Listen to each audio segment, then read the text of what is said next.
सुप्रभात बच्चों, हमने पिछली कक्षा में हड़प्पा सभ्यता के बारे में पढ़ा। आज हम इसी पाठ को आगे बढ़ाते हुए इसकी विशेषताओं के बारे में पढ़ेंगे। प्रमुख इसकी विशेषताएं क्या है? आर्थिक जीवन है, सामाजिक जीवन है और धार्मिक जीवन है। और इनकी नगर निर्माण योजना क्या थी, इन सब के बारे में अब हम लोग देखेंगे। बच्चों, ये पूरी तरह से नगरीय सभ्यता थी। मकान यहाँ पक्की ईंटों से बने होते थे और सड़कें बहुत चौड़ी और साफ सुथरी हुआ करती थी। सड़कों और गलियों का निर्माण ग्रिड पद्धति के द्वारा किया गया था, जो एक दूसरे को समकोण पर काटती थी। घरों की नालियां गली से जुड़ती थी और गली की नालियां जो है वो सड़कों के साथ जाके बड़े जो नाले हुआ करते थे उनमें वो मिल जाती थी। सबसे खास बात क्या है कि ये जो है सारी इनकी नालियां जो वो ढकी हुई, मुख्य बात यही कि नालियां जो बिल्कुल ढकी हुई हुआ करती थी और बहुत ही अच्छी व्यवस्था थी। अच्छी क्यों थी? क्योंकि वो पक्की ईंटों से नालियां उस जमाने में बना करती थी। बहुत बड़े बड़े विशाल स्नानागार मिले हैं, वो भी जो है फर्श जो होती थी उनकी वो पक्की ईंटों से बनी हुआ करती थी।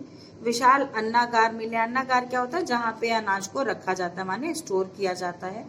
इसके अलावा इन लोगों का प्रमुख व्यवसाय जो है वो कृषि हुआ करता था, क्योंकि वो हमें कैसे पता चलता है? गेहूं, जौ, दाल, सफेद चना इत्यादि ये सब दाने मिले हैं, जिसको देख के अंदाजा लगाया जा सकता है कि ये लोग भी कृषि करते थे।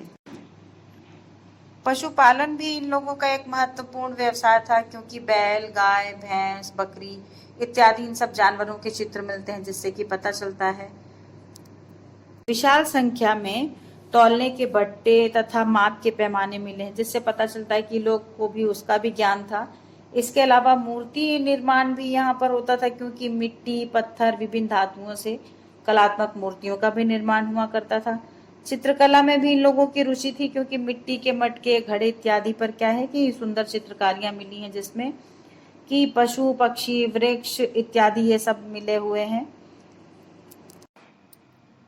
ये लोग लेखन कला से भी परिचित थे, परंतु उनकी लिपि जो है वो आज दिन तक पढ़ी नहीं जा सकी है। बच्चों, हम देखेंगे कि सामाजिक जीवन के अंतर्गत ये लोग कैसे रहते थे, क्या खाते थे और ये सब चीजें। तो यही जो कृषि करते थे वही सब चीजें खाते थे। शाकाहार और मांसाहार दोनों ही लोग खाया करते थे। वस्त्र, उसमें खुदाई से हमें ऐसा पता चला कि वस्त्र जो है स्त्री और पुरुष वो दोनों ही पहनते थे। इसके अलावा जो वो पहनते थे, आभूषण पहनते थे, वो भी दोनों ही पहनते थे। स्त्रियां भी पहनती थी, पुरुष भी पहनते थे। मनोरंजन का साधन था उनका कि शिकार खेलना, मछली पकड़ना इत्यादि। एक और खास बात बच्चों की, इस सभ्यता में नारी का उच्च स्थान था। समाज और परिवार में उसको बहुत मान सम्मान था। पर्दा प्रथा का प्रचलन नहीं था। मृतक संस्कार भी 3 प्रकार से होते थे। शवों को भूमि में दबा दिया जाता था, या उनको जला दिया जाता था, या तो फिर उनको खुले मैदान में ऐसे छोड़ दिया जाता था, जैसे जंगली जानवर, पक्षी इत्यादि वो सब जो है उनके मांस को खा ले और फिर उसके बाद जो कंकाल होता था उसको भूमि में दबा दिया जाता।